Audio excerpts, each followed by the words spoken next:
इल्तिजा है अगर तू करम करे या रब, ये इल्तिजा है अगर तू करम करे, वो बात दे ज़बां पर जो दिल पर असर करे। Respected principal, teachers, management, and my dear friends, very good morning. आज रियली मुझे इतना अच्छा लग रहा है। मैडम ने इतनी तारीफ की, मेरा बायोडाटा इतने अच्छे से पढ़ा, मुझे खूब अच्छा लग रहा था। क्या किसी की पढ़ाई करते हैं, जब किसी को अप्रिशिएट करते हैं तो ऑटोमेटिक अच्छा ही लगता है। तो वैसे मुझे भी अच्छा लगा। और मुझे ये बोला गया है कि बच्चे लोगों को मोटिवेट करो, या आज के बच्चे लोगों को मोटिवेट करना है। बिलास सर ने अपना काम कर चुका है, इज ए कीनोट स्पीकर, उनके सामने भी मैं क्या बोलूं।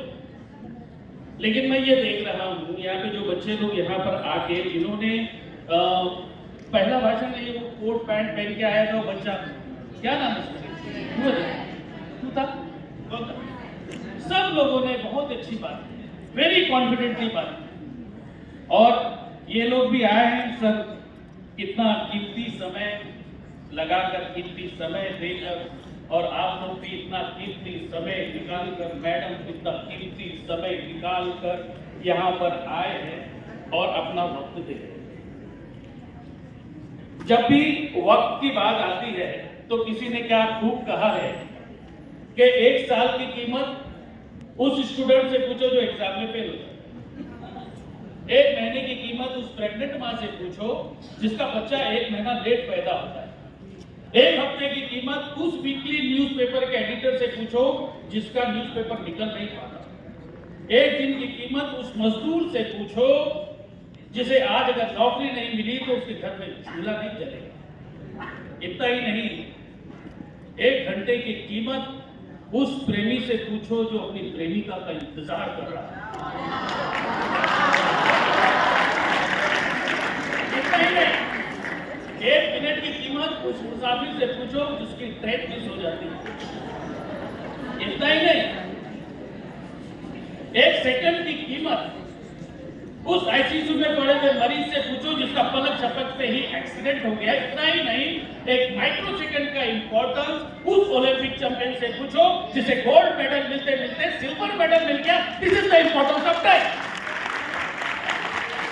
और आप लोगों ने इतना अच्छा कीमती वक्त निकाल कर यहाँ पर आया है, तो ये हमारा फर्ज बन जाता है कि अगर हम इस स्टेज पे खड़े हैं, ये माइक लेकर खड़े हैं, तो बिलास सर का और मेरा और यहाँ पर जितने भी स्टाफ है जो बात कर रहे हैं, तो ये हमारा फर्ज बन जाता है कि हम आपसे कुछ ऐसी बातें करें जिससे कि आपके जीवन में कुछ परिवर्तन है। आज मैडम ने बोला था कि आज एक मिक्स इमोशंस वाला डे। मैं अगर उसे कहूंगे हैप्पी सैड डे। हैप्पी इसलिए कि अभी आप लोग यहां से निकल के पहला पड़ाव पार करके एक अलग वास्ट दुनिया में जाने वाले हैं, जहां पे बंधन इतना नहीं रहेगा, जहां पे बहुत ज्यादा डिसिप्लिन जैसी चीज नहीं रहेगी, जहां पे आपको अपने यूनिफॉर्म की ज्यादा जरूरत नहीं पड़ेगी, जहां पे होमवर्क का कंटाला नहीं रहेगा, जहां पे एब्सेंसी प्रेजेंसी का कोई महत्व नहीं रहेगा। और सैड इसलिए, ये आपको से पता नहीं मुझे कितने लोग, जब पहली बार का याद है आपको कि मम्मी डैडी आपको लेकर आए थे स्कूल में एडमिशन के लिए, कितने लोग रो रहे थे। देखो है ना, पापा तो चॉकलेट भी लेकर आए थे ना, मम्मी बोलती थी बेटा बेटा तू डरना नहीं, मैं यहाँ बाहर ही खड़ी हूँ। आप रोते रोते आप इस स्कूल में आए, टीचर्स लोगों ने आपको पाल पोस के बड़ा किया, सिखाया, फिर आपको आहिस्ता आहिस्ता इतना सब फ्रेंड्स बनने लगे, है ना, सब फ्रेंड्स। ये सब चीजें आपको याद आएगी और आ रही होगी, क्योंकि जब छोड़ के जाना पड़ता है, क्योंकि मैं भी 10th में था, मैंने भी पढ़ाई की है, तो मुझे आज की जो फीलिंग्स है मुझे बहुत अच्छे से पता है कि ये कैसी फीलिंग होगी। आपको सब एनुअल स्पोर्ट्स याद आ रहे होंगे, एनुअल डे याद आ रहे होंगे, कुछ खास मित्र याद आ रहे होंगे, कुछ खास टीचर्स याद आ रहे होंगे। ये सब याद आ रहे हैं और ये सब याद आता रहेगा। और ये हमारे जमाने में ऐसा था, मुंगेकर सर के, पागल सर के जमाने में ऐसा था कि हम लोग वाकई में बहुत ज्यादा गंभीर हो जाते, क्योंकि उस टाइम तक टेक्नोलॉजी इतनी वास्ट नहीं थी। आज आप लोग निकल भी जाओगे तो एक दूसरे से कनेक्शन में रहोगे। व्हाट्सएप ग्रुप, फेसबुक पे कहीं ना कहीं ढूंढ लोगे, इंस्टा पे कहीं ना कहीं ढूंढ लोगे, लेकिन पहले ऐसा नहीं था। तो आप जब इधर से निकल के जाओगे तो जरूरी नहीं है कि सबके सब कामयाब हो जाएंगे। अल्लाह करे, ईश्वर करे कि आप सभी के सभी कामयाब हो, लेकिन होता नहीं है ऐसा।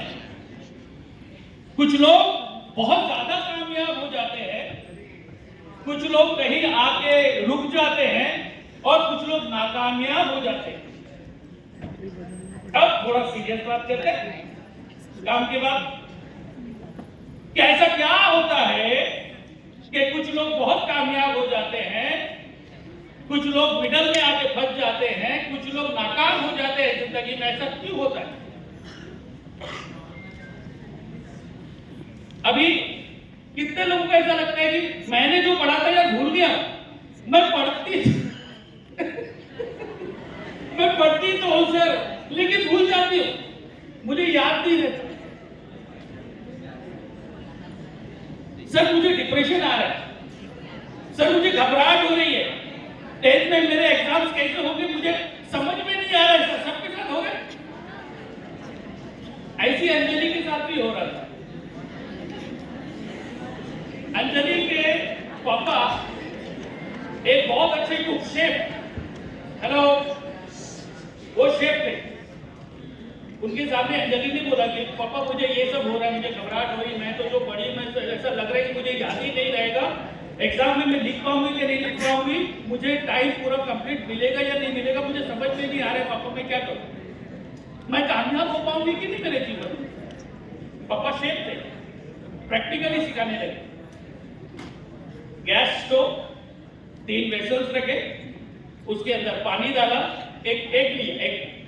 एक को थोड़ा तो कैसा पानी जैसे ही रहता ना, सेमी लिक्विड, वो एक एग लिया, एग को डाला, और एक पोटैटो लिया, उसको वेसल में डाला, और एक कॉफी बीन्स लिए, कॉफी बीन्स डाल दिया, कुछ देर तक रखा, उसके बाद में इसको बंद कर दिया, उसमें से निकाला एग क्या था? लिक्विड जैसा था ना, सेमी लिक्विड जैसा, लेकिन जब उसको निकाल के देखा तो वो सॉलिड हो गया। सॉलिड। जो पोटैटो था, जब तक उसको वेसल में नहीं डाला गया था, it was very hard, it was very tough, लेकिन जब उसको वेसल से निकाला गया तो वो नरम हो गया। और जब तीसरा वेसल देखा जिसमें कॉफी बीन रखा गया था, तो कॉफी बीन तो दिख ही नहीं रही थी, उसने पानी की शक्ल ही एकदम चेंज कर दी थी, एक अच्छी सी खुशबू, एक अच्छा सा एरोमा उसमें से आ रहा था। अंजलि बोलने लगी कि पापा ये सब मुझे क्यों बता रहे? पापा उसे समझाते हैं, बेटा देख, ये जो एग है ये तो बहुत पानी जैसा था ना, नरम था ना, अब इसमें से कुछ बच्चे ऐसे रहेंगे कि जो पढ़ने में अच्छे नहीं रहेंगे, उनका मेमोरी पावर अच्छा नहीं होगा, उनकी हैंडराइटिंग भी इतनी अच्छी नहीं होगी, लेकिन अचानक ऐसा लगेगा कि वो लोग बहुत ही अच्छे मार्क्स लेकर आ गए। अच्छा ऐसा क्यों होगा? क्योंकि अभी जो वक्त जो बचा है उसके अंदर सिचुएशन सबके साथ एक जैसी है, लेकिन वो सिचुएशन का फायदा उठाए और उन्होंने टफ डिसीजन लिया कि नहीं, अब मैंने पूरा साल इतना अच्छे से नहीं प्रिपेयर किया, लेकिन अब जो वक्त मेरे पास है मैं कुछ करके बताऊंगा, और वो बहुत अच्छे मार्क्स लेकर आए। कुछ लोग बहुत अच्छे मार्क्स लेकर आते थे, प्रीलिम में भी अच्छे लाए होंगे, पढ़ाई में भी अच्छे होंगे, लेकिन सिचुएशन कुछ ऐसी आएगी, भटक जाएगी और फिर वो नरम पड़ जाएंगे आलू की तरह। और कुछ बच्चे ऐसे होंगे कॉफी बीन की तरह, कि पूरा समय बदल देंगे, केसी गांधी का नाम रोशन करेंगे, केसी गांधी को टॉप करेंगे, स्टेट टॉप करेंगे, सिटी टॉप करेंगे, ये ऐसा हो सकता है। ये सब डिपेंड करता है बेटा सब आपके ऊपर कि आप अपनी पढ़ाई किस तरह से कर रहे हैं। आप जिस भी सिचुएशन में हो वो सिचुएशन बहुत अच्छी है। बहुत लोगों के साथ में ये सिचुएशन नहीं थी बेटा। जितने लोग भी कामयाब हुए, हम लोग मोटिवेशन देखो तो नंबर ऑफ लिस्ट है, जितने लोग कामयाब हुए हैं वो इतने इंटेलिजेंट नहीं थे, लेकिन उन्होंने अपना नाम रोशन किया। एक बच्चा था सर, एक बच्चा था, बैसाखी लेके चलता था। चर्च के कोने में ऐसा खड़ा बच्चा, वो बार बार देखता कि कुछ लोग आते हैं, गॉड की प्रेयर करते हैं और चले जाते हैं। ये डेली देखता था। एक बार उस बच्चे ने फादर को पूछा, father excuse me father. Father कहीं बैठे, बोले क्या है बेटा? बोले फादर ये लोग चर्च में आते हैं, प्रेयर करते हैं, उससे क्या होता है? फादर बोलते हैं जब आप प्रेयर करते हैं तो गॉड खुश होता है, आपको प्रसन्न होता है और आप जो मांगते हो वो आप देता है गॉड। बोले मुझे देगा? बोले हाँ देगा। बोले क्या चाहते हो?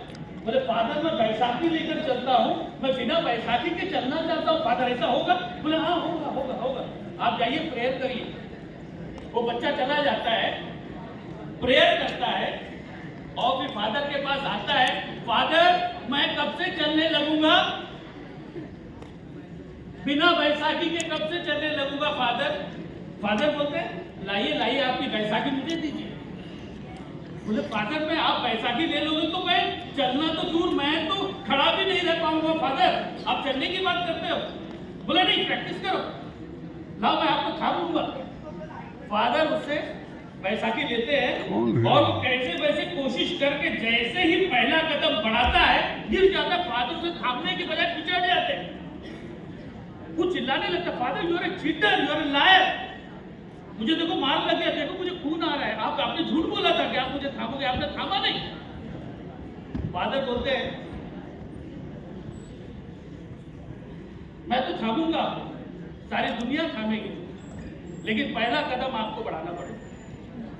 चलो कल आओ, कल से वापस कोशिश करते हैं। वो बच्चा चला जाता, उससे भी चला जाता। दूसरे दिन फादर उसका इंतजार करते हैं क्योंकि वो वहां पे दिखता नहीं। दूसरा दिन चला जाता है, तीसरा दिन चला जाता है, चौथा दिन चला जाता है, वो आता ही नहीं। एक दिन, 2 दिन, 1 हफ्ता, 1 महीना, 1 साल, 2 साल, 3 साल, 3 साल के बाद वो आता है। अब जब 3 साल के बाद आता है, फादर की नजर उस पर पड़ती है तो उसके हाथ में बैसाखी नहीं रहती बेटा, उसके हाथ में बैसाखी नहीं रही, वो चल के आता है। तो बोले ओ सन ग्रेट, बिना बैसाखी के चल रहे हो, कहां थे इतने दिनों तक?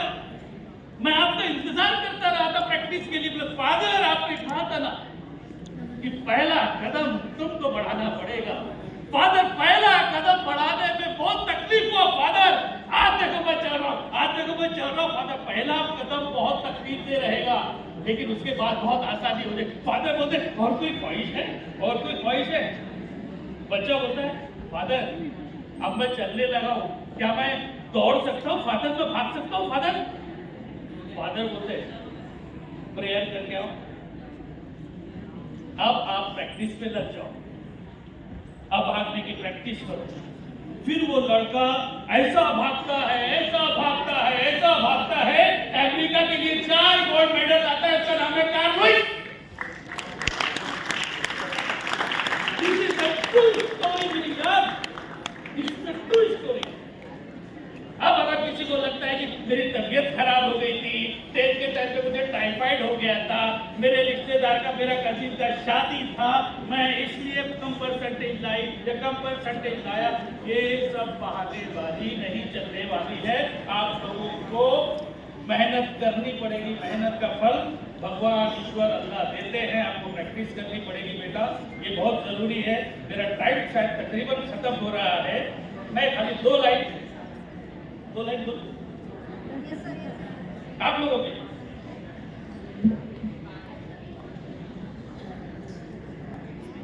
अच्छा, कितने लोग इमोशन हो रहे हैं अपने दोस्तों को छोड़ने की विदाई का? कितने को लोग गम हो रहा है?